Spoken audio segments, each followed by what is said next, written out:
Magandang umaga sa Panginoon, purihin siya. Magandang umaga mga kapatid. Medyo ma-presko ngayon yung panahon natin. Salamat sa Panginoon. At sa ating mga kapatid na nakatungay sa online, magandang umaga sa inyo. Kapatid na David, diyan ka lang. Baka magkamali siya, David Chudian. Salamat sa mga bahagian po natin. Salamat sa mga kapatid natin, yung mga kabataan natin na umawit, na nagmula sa Esperanza at sa lugar nila kapatid na Annalyn. Silang, tama ba? Indang.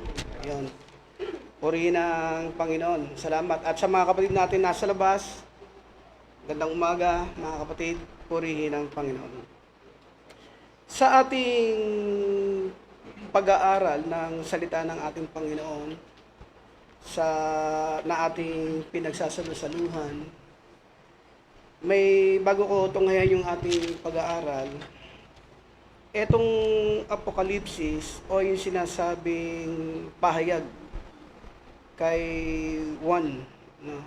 Juan Beloved, isa sa 12 apostol ng ating Panginoong Jesucristo. Sa pasimula, sa chapter 1 verse 1, may ganito po tayo mababasa mga kapatid. Sabi rito, ang Apokalipsis ni Jesucristo, sabihin yung pahayag ng ating Panginoong Jesucristo na ibinigay ng Diyos. Makikita natin yung pahayag, ito ay nagmula sa ating Panginoong Jesucristo. Pero bagamat ganon, meron pa rin isang pinagmulan, no? Yung Diyos na makapangyarihan sa lahat. Ibig sabihin, yung pahayag ito na ibinigay ng ating Panginoong Jesucristo kay Apostol Juan, no? Ito ay nanggaling pa rin sa Diyos na makapangyarihan sa lahat. At sabi rito, ng Diyos sa kaniya, ipahayag sa kaniyang mga alipin. Sa makatuwid ay ang mga bagay na nararapat mangyaring madali, no? Sa mga panginaharap, no? At sabi rito, at kaniyang ipinadala at ipinaalam sa pamamagitan ng kanyang anghel. No, bago makarating kay Juan, no, nanggaling sa Diyos, binigay sa ating Panginoong Jesucristo. Bago nakarating kay Juan Beloved, no, sa anghel muna. Pagkatapos ng anghel, kanyang anghel sa kaniyang alipin na si Juan, bago ipinahayag kay Juan. No, sabi rito, na sumaksi sa salita ng Diyos at sa patutuo ni Jesucristo sa lahat ng mga bagay na nakita niya. Dito sa ating pag-aaral, mga kapatid, makikita natin dito sa ating pag-aaral, ito ay nagpapakita ng katangian ng 7 iglesia sa Asia. No, yung mga iglesia na yan, Efeso, kung di ako nagkakamali, Smyrna, Pergamo, no, Thyatira, Sardis, Laodicea, at Philadelphia. No, ayan yung mga bagay na pinatutungkulan tungkol sa 7 iglesia. Ngayon dito sa ating pag-aaral, no, na ating pinagsasalusaluhan, kaninong iglesia binabanggit ito? Ito ay binabanggit sa iglesia na nasa Laodicea. At makikita natin mga kapatid, itong 7 iglesia ay meron silang kanya-kanyang katangian. Hindi na natin isahin yung kanya-kanyang katangian dahil maubos po yung ating oras. Nais ko na lang pong basahin yung ating pag-aaral, yung tungkol sa katangian ng iglesia na binabanggit, iglesia sa Laodicea.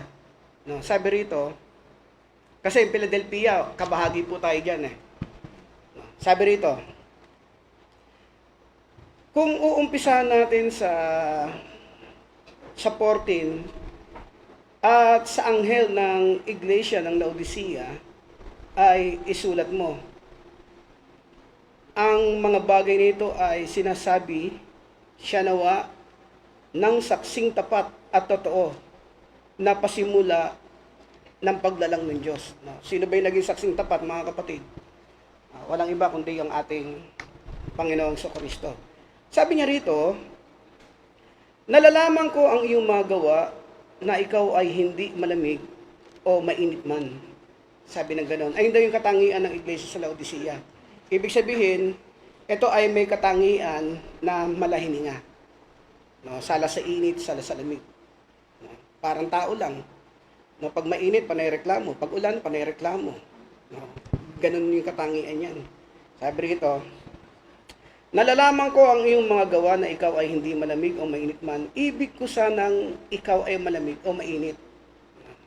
At sabi niya rito 16, kaya sapagkat ikaw ay malahininga at hindi mainit o malamig man, ay isusuka kita sa aking bibig.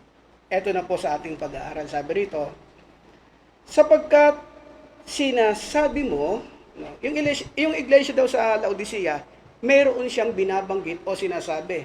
Ano yung kanyang sinasabi? Ako'y mayaman at nagkamit ng kayamanan. Alam nyo mga kapatid, no, dito sa ating pag-aaral, no, tatalakayin natin maya-maya at may isa pa magtatalakay. Sabi rito, sapagkat sinasabi mo ako'y mayaman at nagkamit ng kayamanan. Yung mga malalaking iglesia, di ba? Pag nagsasalita sila na sinasabi nila, pag nagmamapuri sila, nasa kanila daw yung katotohanan. No?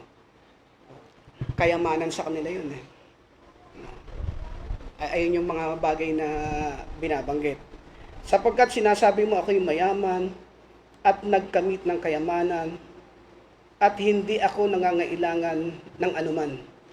No? Parang yun nasa iglesia sa sa kapitbahay ni kapatid na Tess, no? sa Davao. Sabi rito, nangangailangan ng anuman at hindi mo nalalaman ikaw ang Aba. Sabi rito. At maralita at duka, ano pa? At bulag at hubad. No? Ano yung katangian ng Laodicea na yon? Aba, maralita, duka, bulag at hubad. Ibig sabihin, bagamat siya nagsasabi na siya yung pinakamayaman, pero sa mata pala ng Panginoon, siya yung may katangian, yung pagiging salat sa lahat ng bagay. No, ayun yung iglesia ng Laodicea. Nagpapakunwaring mayaman, pero sabi ng ating Panginoon, hindi. No? Isa kang Aba, maralita, dukha, bulag at hubad. No? Ibig sabihin, salat sa lahat ng mga bagay ng yaman. Ayun katangian niya. Ngayon, dahil sa katangian binabanggit sa ating pag-aaral, doon sa katangian ng Laodicea, meron pa rin binabanggit na kagandahang loob ang ating Panginoon. Ano yung kagandahang loob na ipinakita ng ating Panginoon? Yung salitang, ipinapayo ko sa iyo. Yun, ayun yung pinakamagandang rin eh. Sabi rito, ipinapayo ko sa iyo na ikaw ay bumili sa akin. Meron siyang isang bagay na pag-aari na pwede niyang ibigay.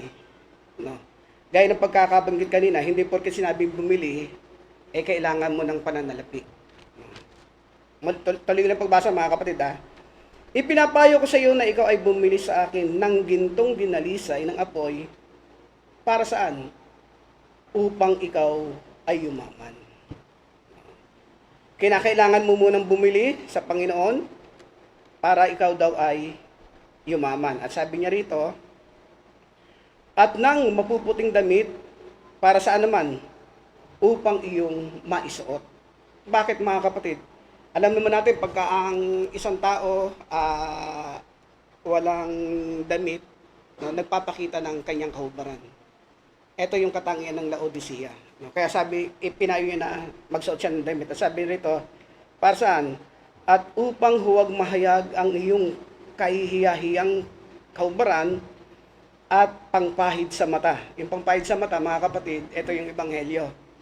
No, ayan yan. At sabi niya rito, upang ikaw ay makakita, ang lahat kong iniibig ay aking sinasaway at pinarurusahan, ikaw ngay magsikap at magsisi.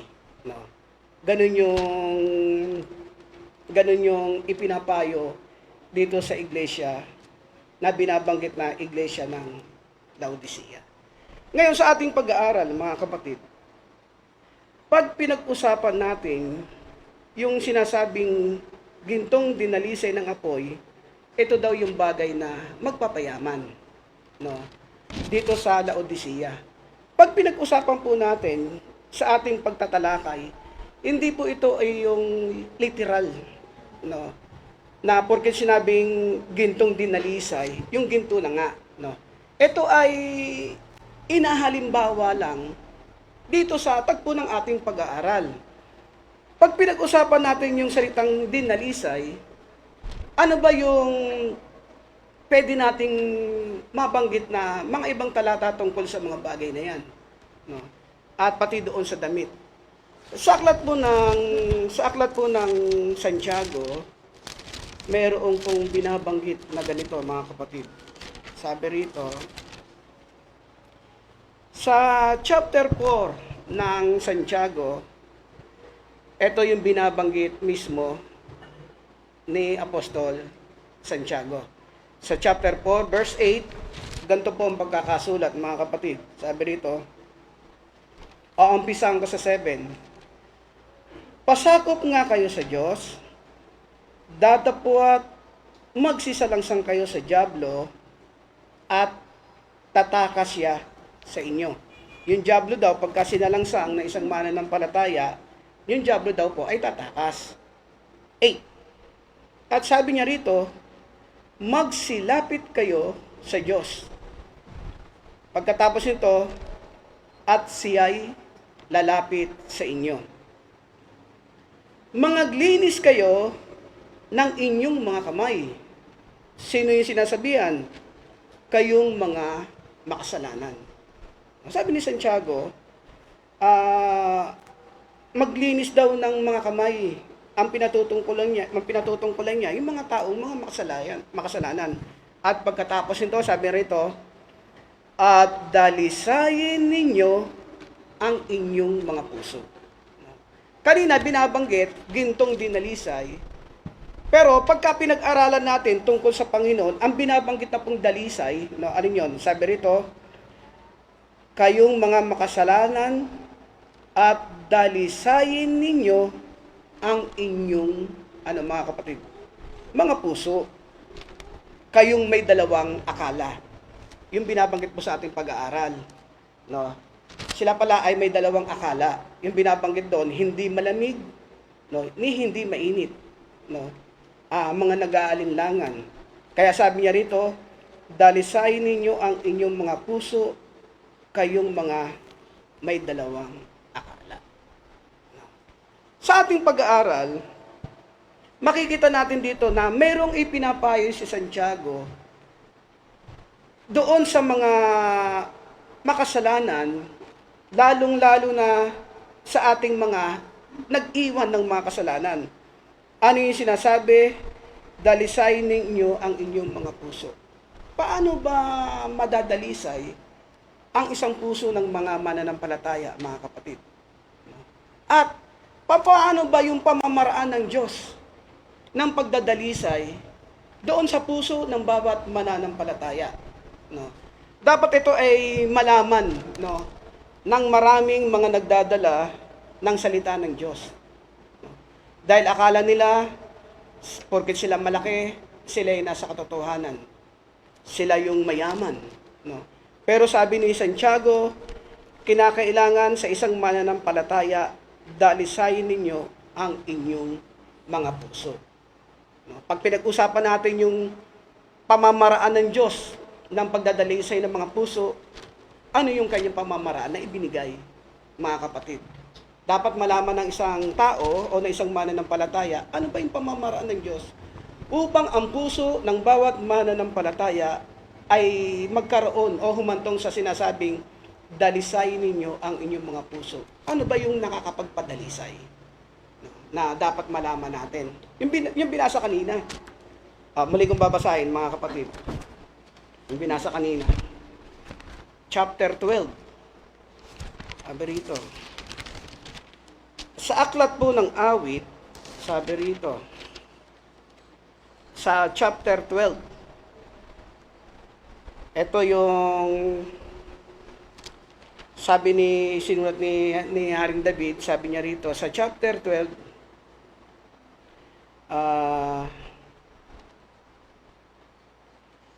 chapter 12 verse 5 up to 6. Basahin ko. Ito ang pagkakasulat, mga kapatid.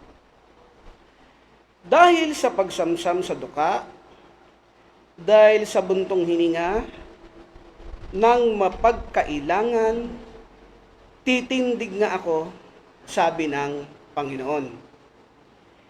Ilalagay ko siya sa kaligtasan, ilalagay ko siya sa kaligtasang kaniyang pinagmimithian. Tama ba? Pinagmimithian.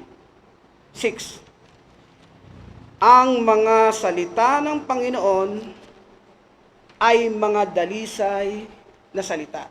No? Kanina, binasa ko o binasa natin yung binabanggit ni Santiago na dalisayin nyo ang inyong mga puso.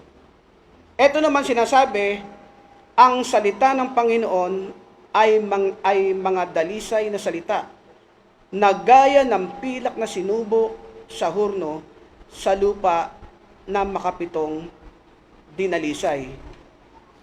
Iyong ingatan sila, o Panginoon, iyong pakaingatan sila mula sa layong ito magpakailanman. Ano daw po yung dalisay na salita, mga kapatid? Na nakakapagpadalisay sa puso ng mananampalataya. Ito yung salita ng ating Panginoon. No? At makikita natin, etong katangian ng Iglesia ng Laodicea, napakalayo doon sa katangian ng Iglesia ng Philadelphia. No? Yung Iglesia po ng Philadelphia, ito daw po ay Iglesia na kinaluluguran ng ating Panginoon. Ito yung kasintaang babae, ito yung pakakasalan, ito yung iglesia na iniibig ng Panginoon. No, yung iglesia ng Philadelphia, at ito yung nagtataglay ng katangian ng kadalisay ng puso. Bakit? Kasi yung salita ng ating Panginoon na dinalisay, ito yung ibinibigay sa iglesia ng Philadelphia.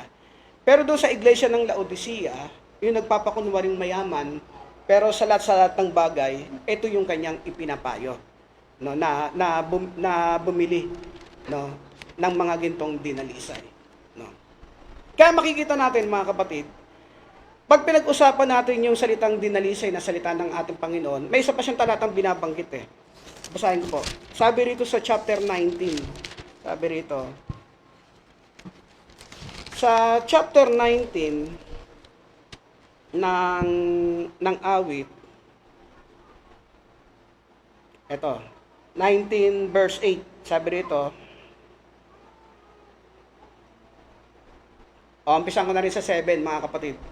Sa awit, sa chapter 19 verse 7 up to 8, sabi rito, ang kautusan ng Panginoon ay sakdal na nagsasauli ng kaluluwa.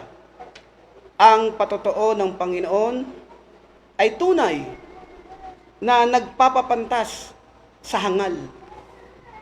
Sabi niya rito, ang mga tuntunin ng Panginoon, ano daw po, mga kapatid, ay matuwid na nagpapagalak saan? Sa puso. At pagkatapos, ang utos ng Panginoon ay dalisay na nagpapaliwanag ng mga mata. No? Yung binasa natin sa ating pag-aaral sa katangian ng Iglesia ng Laodicea, sila daw po ay kabahagi sa mga tinatawag na bulag. Isa sa kanilang kapintasan, yung pagiging bulag. Kaya para maalis o magkaroon ka ng paningin na matuwid, ano yung sinasabi sa talatang ito? Ang utos ng Panginoon ay dalisay na nagpapaliwanag ng mga mata. No? Kaya sa ating mga sumusunod sa Panginoon, diba? Ano man yung mga bagay na pinagdadaanan, ano man yung mga hirap, ano man yung mga bagay na pagsubok, no? ito ay kabahagi ng naglilingkod sa Panginoon. Pero pagka ang isang mananampalataya may utos ng Panginoon, no? Ito daw po ay nagpapaliwanag ng mga mata. Kaya ang bawat isa sa atin ay patuloy na nagsisikap dahil sa mga bagay na yan. Dahil tayo nung araw ay pare-parehas sa mga bulag, no? Pero ngayon sa tulong ng Panginoon at sa kanyang habag, no? Tayo po ay malinaw na nakakita ng mga bagay na kagila-gilalas na kaliwanagan ng ating Panginoong Jesucristo, ng Diyos na makapangyarihan sa lahat. No? Kaya sa ating pag-aaral, makikita natin na itong pag-aaral natin na yung pinakahuli, no? Pinakahuling bahagi ng aklat ng Biblia, wala na pong sumunod dito. Ito na po yung pinakahuli. At marami na pong unti-unti na nangyayari at mayroon pa pong darating na mangyayari. Ano sinasabi? Yung mangyayaring madali. No? Ibig sabihin, nagmamadali. Kita nyo, pansinin nyo, bukas Lunes na naman agad. Papansin nyo yung araw, parang hinihipan lang ng panahon. Nagkita pa lang tayo ng Linggo, Miyerkules agad, mamamalay-malay mo. Miyerkules na, magkikita-kita ulit tayo. No? Ang bilis ng panahon, mga kapatid, sa panahon natin ngayon, napakabilis ng panahon. Kaya, ang bawat isa sa atin ay patuloy na nagsisikap, no, na makapaglingkod sa Kanya. Ngayon po sa mga huling talata, tapusin ko na po doon tungkol doon sa dalisay kasi kung tatalakayin natin lahat, maraming mga bagay yan eh, maraming mga talata na binabanggit kung ano yung kaparaanan yan. Isa pa sabi rito, ipinapayo ko sa iyo na ikaw ay bumili sa akin ng gintong dinalisay ng apoy upang ikaw ay yumaman at ng mapuputing damit upang iyong maisuot. Kung pag-aaralan po natin mga kapatid, yung salitang damit na mapuputi. No? Pagka pinagmasdan natin, maging sa takbo ng pananamit ng bawat tao, pagka yung maputing damit, napakaganda niyang tignan. No? Na napakalinis. Pagka ang damit mo ay puti, binabanggit ko, yun nakikita natin. Pag puti yung damit mo, pagka nakita mo, pag naman siyan, makikita mo agad yung bagay na karumihan eh. Ang ibig ko lang sabihin mga kapatid, pagka ang isang suot ng isang tao puti, no, maganda itong pagmasdan. No, dahil bakit? Malinis kasing tignan. Sabi rito, sa ating pag-aaral, ipinapayo niya na tayo daw po ay magsuot ng mapuputing damit o doon sa iglesia sa Laodicea. Paano ba ipinakita ng banal na kasulatan yung pagsuot ng mga bagay na ito? No? Ano ba yung mapuputing damit na dapat isuot, no, ng iglesia na sa Laodicea? Nang magkaroon ng pagtatalakay si Job, sabi rito sa Job, sa 29, sabi rito, mga kapatid, ilang minuto na lang po, sabi rito, medyo yung oras na, sabi rito, sa chapter 29 ng Job, sa verse 14, sabi ni Job, si Job mismo nagsabi nito, mga kapatid, ano yung sabi niya? Ako'y nagbibihis ng katuwiran at sinusuotan niya ako. Yung mapuputing damit pala mga kapatid, mamaya babanggitin ko yung talata dyan Ito daw po yung kasuotan ni Job. Kaya makikita natin itong si Job, naging kalugod-lugod sa ating Panginoon. Paano naman yung sinabi ni Apostol Pedro? Ito na po, uling talata na lang po. Sabi rito, sa unang Pedro, sa chapter 3, ito naman yung sa kanyang sabi. Sabi rito sa chapter 3, verse 3 up to 4, nahuwag sa labas ang kanilang paggayak na gaya ng pagpapahiyas ng buhok at pagsusuot ng mga hiyas na ginto o pagbibihis ng maringal na damit. Sabi niya rito, ito yung mga maringal na damit. 4, kundi ang pagkataong natatago sa puso na may damit na ano mga kapatid, na walang kasiraan. No? Kasi yung damit na panlabas na sinusuot natin, kumukupas eh. Kahit na anong ganda niyan, kahit na anong mamahalin yan, kumukupas yan. Nasisira, nawawala. Pagka wala ng silbi, ginagawa ng basahan. Pero sinasabi ni Apostol Pedro, yung isusuot daw po, yung damit ng walang kasiraan. At ito yung naging kasuotan ng ating Panginoong Jesucristo. Magandang umaga mga kapatid, purihin ang Panginoon dumating ng pagkasalamat. Babalikan pa sa atin. Morning, magandang umaga po. At medyo malamig talaga. Pati yung mga palakpakan natin malamig. Hindi mainit. Ang sabi sa pag-aaral natin, sabi ng Panginoon, gusto ko, kung ikaw ay malamig, dapat ikaw ay malamig. Sabi gano'n. At kung mainit, dapat mainit ka. Sabi gano'n. Sa isang pagkakinanlan ng isang uri o ng isang bagay, kung ano ka, dapat ganun ka. Halimbawa, kung ice cream ka, dapat malamig ka. Di ba? May mainit bang ice cream? Hindi naman kumukulo. Wala naman. No? Pero, alam mo, yung kape, masarap siya pag mainit. Kaya pag kape, kailangan mainit siya. Iba naman yung may cold, yung may ice coffee. Iba naman yun. Kasi may ice siya, malamig talaga yun. Pero pag kape, masarap mainit. Ganun dapat makakita ng pagkakilanlan sa isang bagay o sa tinawag ng Panginoon. Kung ikaw ay tinawag ng Panginoon, dapat alam mo kung ano ka. Sa mga pag-aaral natin, makikita natin kung sa pakipagdigma, sabi sa pag-aaral natin, meron siyang kasuotan. May mga pananggalang sa ulo, di ba? May mga sandata rin naman siya, may mga kasuotan. Katulad ng inihanda ng Panginoon doon sa Israel. Inihanda niya, pati mga tsinelas siya, hindi na nga luma. Maging kanilang mga pananamit, hindi na luma. Ganun yung paghahanda ng Panginoon. Kasi tatahakin nila yung disyerto na hirap to. Kung wala kang pangyapak, dali ka. Ganun ang Panginoon. Sa pag-aaral natin, no? Itong isa sa mga iglesia na Laodicea, makita natin nasa kanlurang bahagi ito ng Turkey. No? Itong mga pitong ito. Na siyempre panahon ng Roma siya, sakop siya ng Roma. At yung Patmos, makita natin, parang ano yan parang sa Pilipinas, yung pagdating doon sa Bicol region, meron isang pulo, natatawid dagat. Yun ang Patmos, malapit din dito sa Turkey, yung Patmos na yun. At makita natin kung paano minahal ni Apostol Pablo itong Laodicea na kanyang pinagtibay yung kanilang pananampalataya.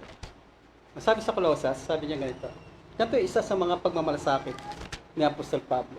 Sabi gano'n, sa chapter 2 ng Colosas, sapagkat ibig ko na inyong maaalaman kung gaano kalaki ang aking pagpipilit dahil sa inyo at sa nangasa Laodicea at sa lahat ng hindi nakakita ng mukha ko sa laman upang sila'y aliwin ni Apostol Pablo.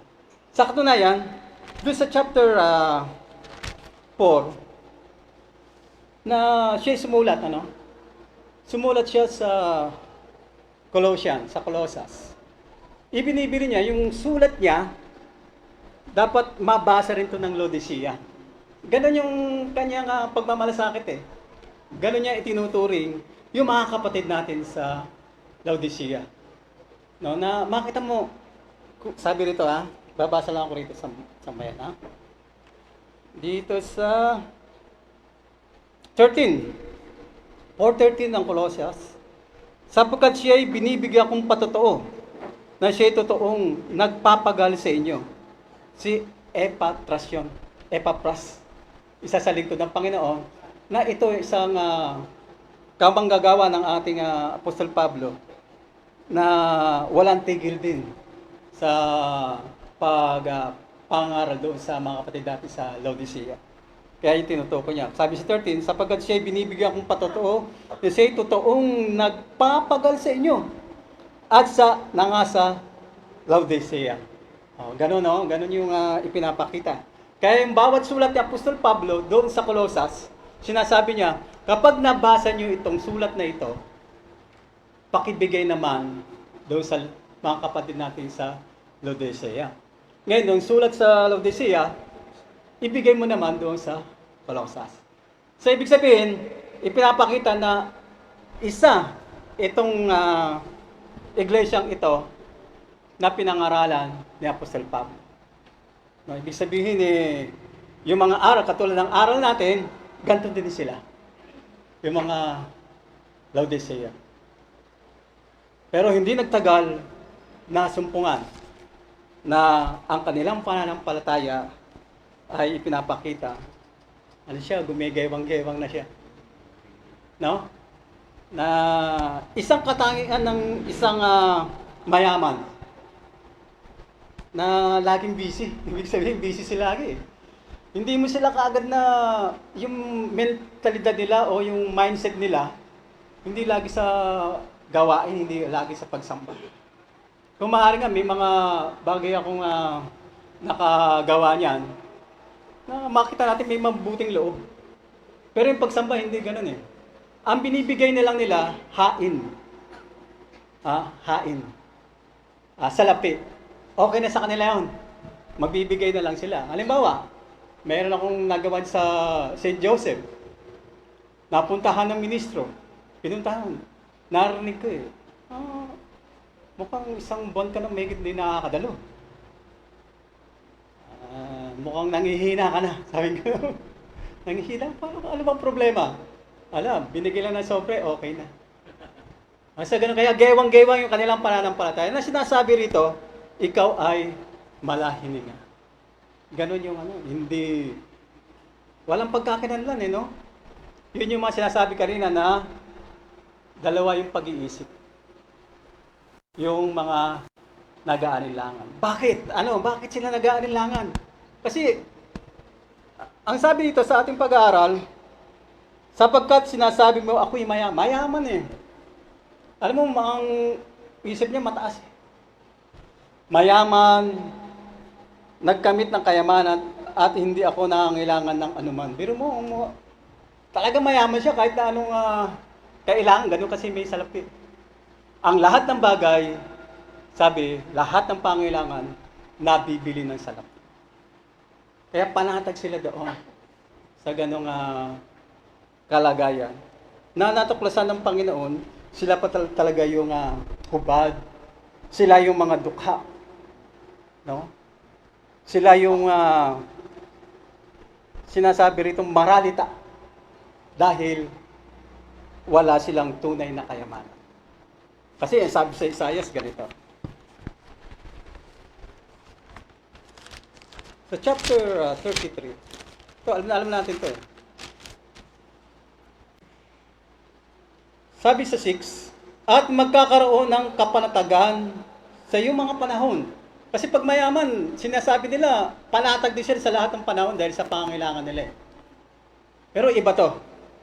Kasaganaan ng kaligtasan, karunungan, at kaalaman. Wala sila nito.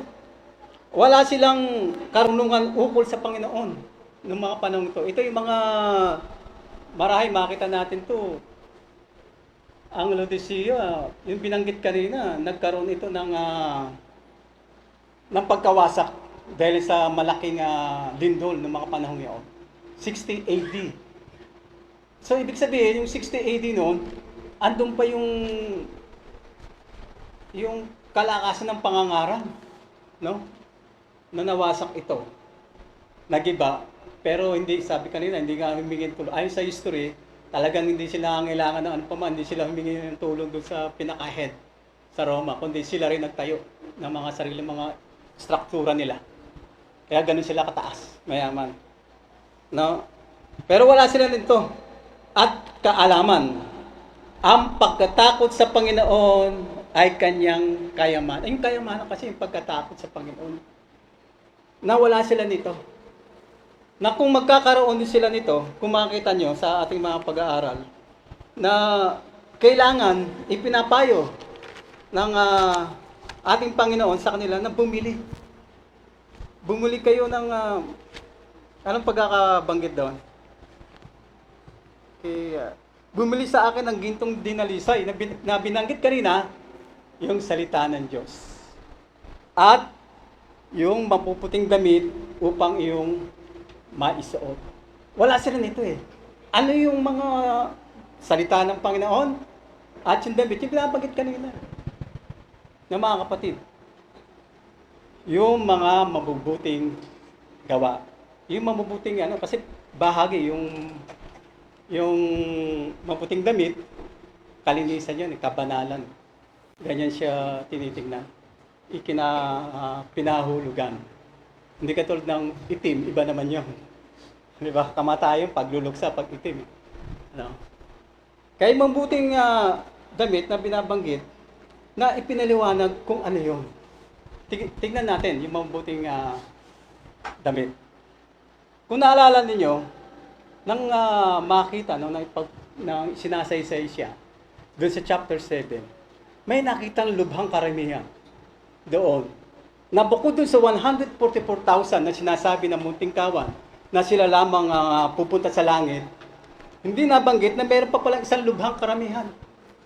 Na sinasabi ganito, pagkatapos 7:9 ng Apokalipsis, ng mga bagay na ito, ay tumingin ako at narito ang isang lubhang karamihan na di mabilang ng sinuman, na mula sa bawat bansa at sa lahat ng mga angkan ng mga bayan. Marami pala pinagmulan to yung lubhang karamihan. Nagmula sa mga bansa, sa mga bayan, sa mga wika, sa mga angkan, sabi rito, na nakatayo sa harapan ng luklukan at sa harapan ng kordero na nangadaramdam ng mapuputing damit at mga palma sa kanilang mga kamay. Ito yung mga lubhang karamihan na nakita na nakasuot ng mga maputing damit. Sino-sino yun? Ang sabi sa 14, at sinabi ko sa kanya, Panginoon ko, ikaw ang nakakaalam. At sinabi niya sa akin, ang mga ito'y ang nanggaling sa malaking kapighatian at nangahugas ng kanilang mga damit na pinaputi sa dugo ng kordero. May isip natin, yung mga damit na pala ito, galing sa kapighatian. Ano yung mga dinaranas na kapighatian ito? Ano yung mga daladalang damit nito? Ano yun? Mga damit na ito na daladala nila. Ang sabi sa Colosas, tingnan ko lang, no?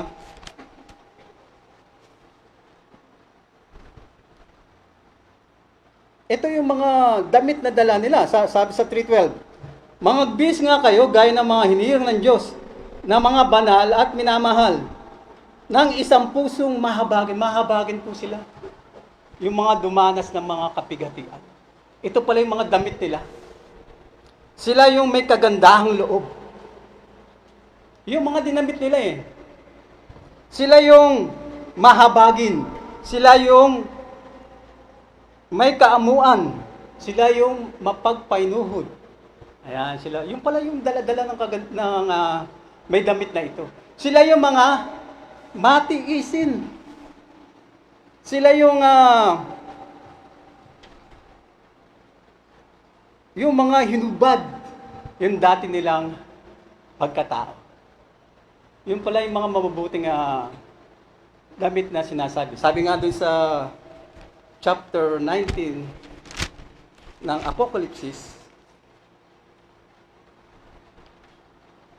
at sa kanya'y ipinagkaloob, 19:8, na damtan ang kanyang sarili ng mahalagang lino, makintab at tunay, sapagkat ang mahalagang lino ay siyang mga matuwid na gawa ng mga banal. Ay, yung lino, isang klase ng damit yun, o isang tela, no? Na nanggaling sa halamang. Lino rin ang tawag. Na yung pala, yung sinasabi doon, na ito pala yung mga matutuwid na gawa ng mga banal. Yun yung pala yung mapuputing damit na sinasabi sa ating pag-aaral. na natututunan, inaaral ng mga apostol, lalong-lalo na sa Laodicea. Pero sabi rito, hubad sila, wala sila noon ng mga panahong yaon. Wala sila, ibig sabihin mapagmata sila, wala silang kababaan. No? Nais nila yung sila ay dinadakila. Alam natin, no? Yung dinadakila ng tao ay kasuklam-suklam sa Panginoon. Saan ba yun? No? Kahit na makamit mo, ang sabi sa ilang talata ng Mateo, basa lang po ako,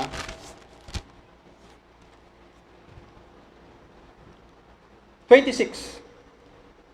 Sapagkat ano ang pakikinabangin ng tao kung makamtan niya ang buong sanlibutan? Lahat na, natamo mo. Ganito sila, natamo nila ito, mariwasa sila sa buhay. Ngayon, tinatanong dito, anong pakinabang dito ng tao kung makamit mo yung buong sanlibutan na?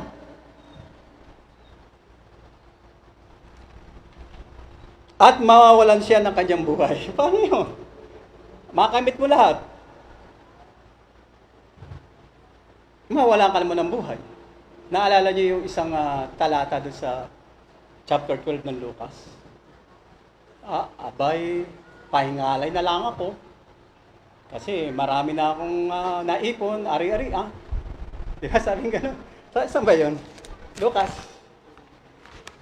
Kasi hindi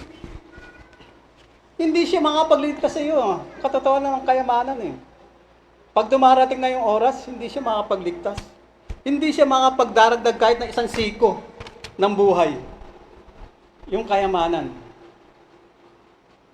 Hindi ba't sabi? Naku, napakahirap. Napakahirap ng mayaman na makarating sa kaharian ng Diyos. Maigi pa yung kamelyo, makakapalo sa butas ng karayom. Imposible. Pero mayaman. Sasabihin mo, kamelyo, kaya, bakit yung mayaman hindi kayang bumasa sa butas?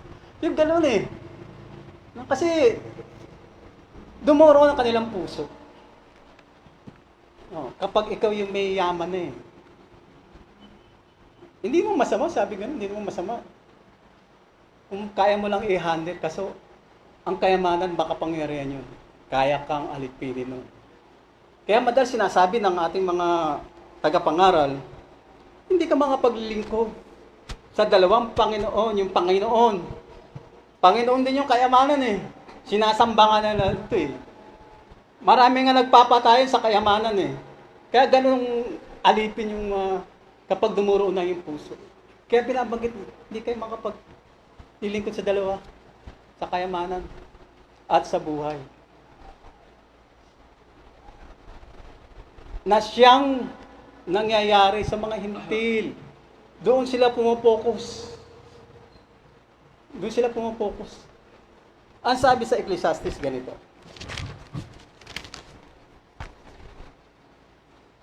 Ecclesiastes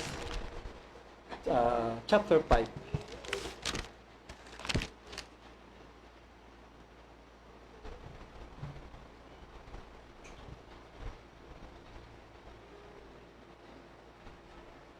Dito 15. Maganda sana sa 13 Marami pa yun Ang sabi doon, kung paano siya lumabas sa bahay bata ng kanyang ina, hubad na yayaon siya uli, na gaya ng siya'y dumating. At hindi magdadala ng anuman sa kanyang nagawa, ng kanyang madadala sa kanyang kamay. Madadala niya ba yun? Madadala mo ba yung sabihin natin meron kang 20 million? Nako, hindi mo madadala yun sa ukay. Pag nakita pa yun ng tao, huhukayin ka pa. Makuha lang yung perang yun. Ganon. Kahit na nakasuot pa yan dito, sing-sing mo yung brilyante mo. Nako, pag nasulyapan yan, dali yan, huhukayin ka, kukunin yan. Ganon. Ay sabi sa 49 ng awit, Kaya pag pumokus ka doon, wala. Sabi ganon, sapagkat 17:49, 49:17 ang awit, sapagkat pagka siya'y namatay, ay wala siyang dadalhin. Ang kanyang kaluwalhatian ay hindi bababang susunod sa kanya. Bagamat habang siya'y nabubuhay, ay kanyang pinagpala ang kanyang kaluluwa, pinupuri siya ng mga tao, siya'y paroroon pa rin sa lahi ng kanyang mga magulang. Mamamatay pa rin siya at wala siyang madadala. Kaya pag pumokus ka doon.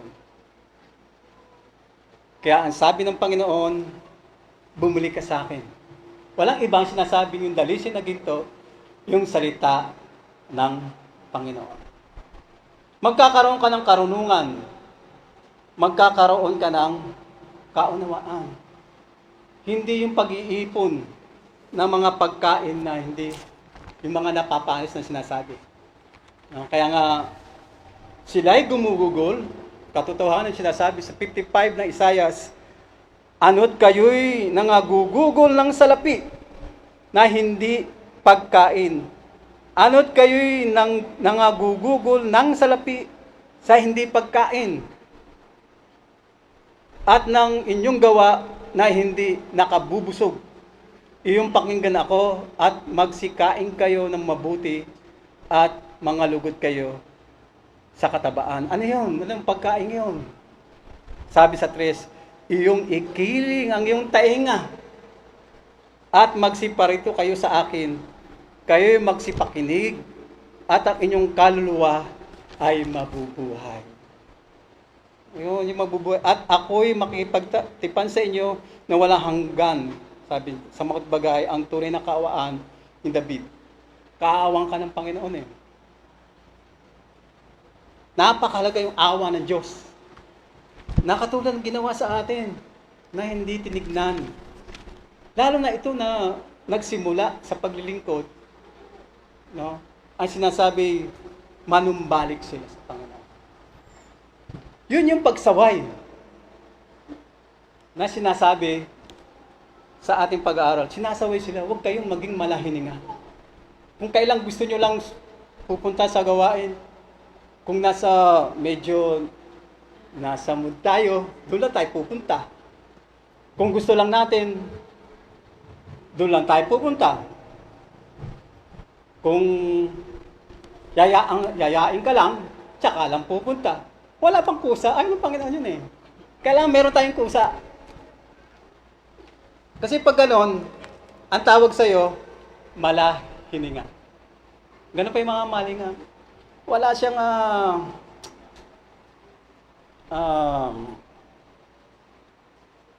yung sinasabing pananampalataya. Yung, may kakulangan, ibig sabihin. Pag tungkol, pero sa iba, doon tayo medyo mas napupunan natin ng pagpapalaga eh. Sa ibang mga bagay. Pero ito yung pinakamahalaga. Pinakamahalaga siya. Kasi magkakaroon ka ng damit ng respeto, damit ng paggalang, damit ng pagpipigil. Di ba? Damit ng pagtitiis. Dito natin nakukuha. Kaya, yun yung kayamanan tinutukoy ng Panginoon. Yung kanyang mga aral. No? Yun yung sinasabing katwiran ng Diyos. Yung sinasabi sa 132 ng awit. Tignan ko kung tama.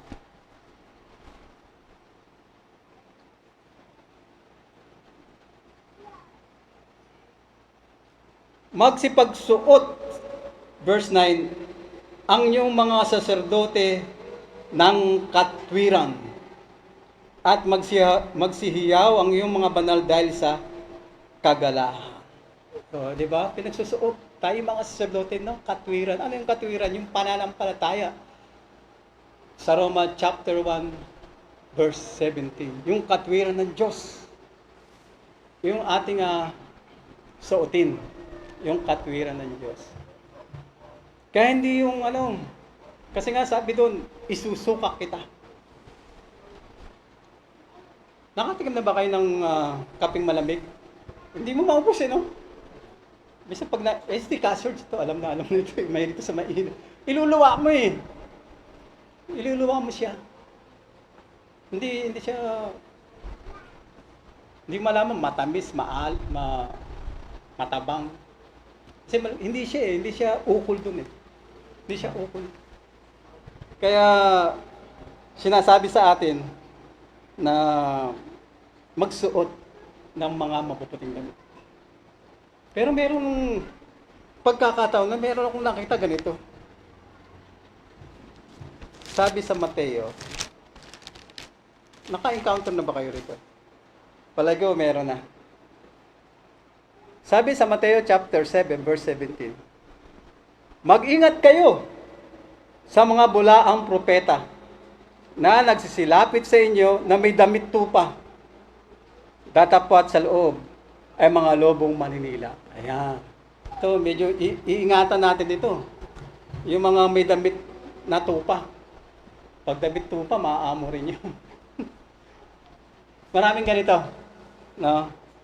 Kaya napakalaga yung dalisay na salita ng Panginoon.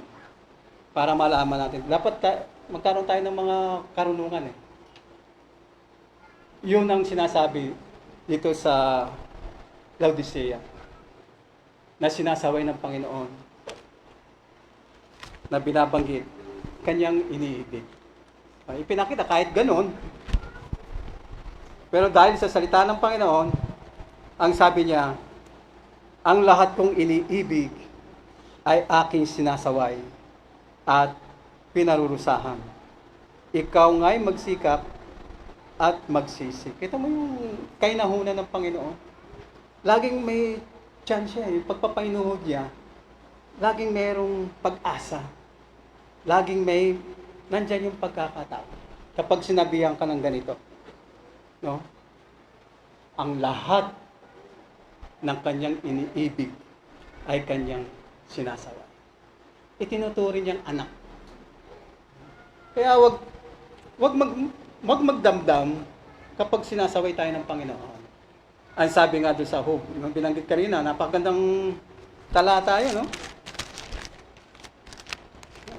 Sabi doon sa Job, basahin ko ulit. Narito, maginhawa ang tao na sinasaway ng Diyos. Maginhawa. Wag mo ituring na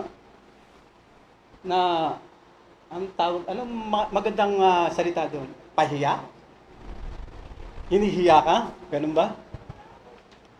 O pinagsasabihan ka sa maraming tao, nahihiya ka?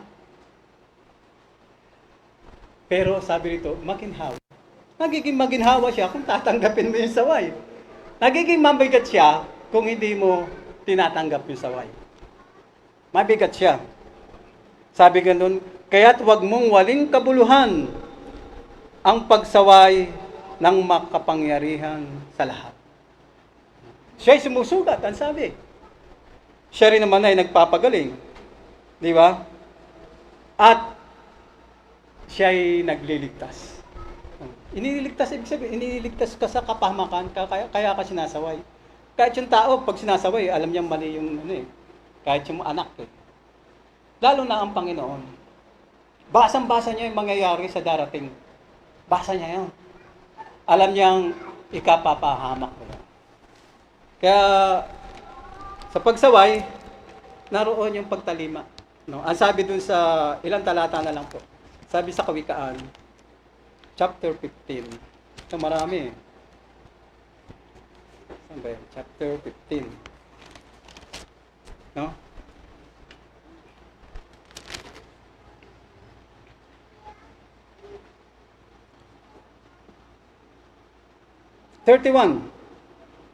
Ang taingang nakikinig sa saway ng buhay, ang ganda ng pagkakabanggit. Yung saway ng buhay. Totoo yun, yung pagsaway ng Panginoon, saway ng buhay yun. Kaya binabanggit niya rito, ang taingang nakikinig sa saway ng buhay ay tatahan sa gitna ng pantas. Subalit, ang sabi naman sa 32, siyang tumatanggi sa saway ay humahamak sa kanyang sariling kaluluwa. Ngunit siyang nakikinig sa saway ay nagtatamo ng kaawaan. Yun eh. No? Kapag sinasaway ka, naaawa sa iyo ang Diyos. Andun yung pagkahabag ng Diyos sa iyo pag naaawa, kapag sinasaway ka ng Panginoon. Hindi upang gustahin ka o pag-alabing ka. Hindi. Upang makabalik ka. Yun ang sinasabi ng Panginoon. Bumalik ka sa pagsaway. Ayan. Pero doon naman sa mga nagpapabaya, sabi doon sa 10, doon din sa 15, may mabigat na saway sa kanya na nagpapabaya ng lakad. At siyang nagtatanim sa saway ay mamamatay. Mamamatay ka. Kapag ipinagtanim mo yung saway. Yan. Kaya ang sabi, magsuot ka ng mabubuting damit. Ano yun? Pagtanggap. Diba? Doon sa saway. Pagtalima.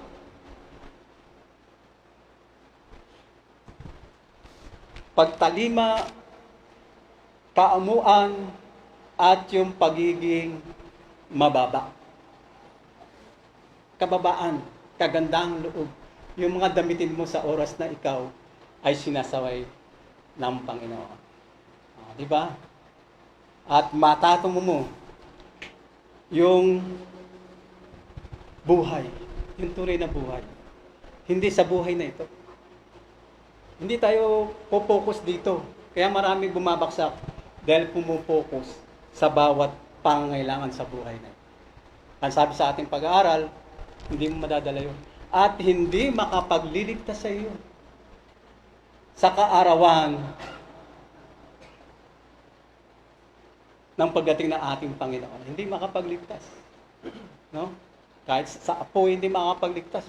Isa pa, yung pandemic nga yung mga mayayaman Si Claire nga pumila pa Hindi nailigtas ng kayamanan niya. Dapat una siya May pera siya Pero ayun, nawala. Doon lang, makita mo yung pag ganun, mga dilibyong pangyayari. Pantay-pantay, mayayaman, mahihirap yan. Pag tamaan ka, tatamaan ka niyan. Wala makapagligtas na kayamanan sa oras ng ganung mga bagay. Purihin ng Panginoon, luwalhati siya at magandang umaga po sa inyo.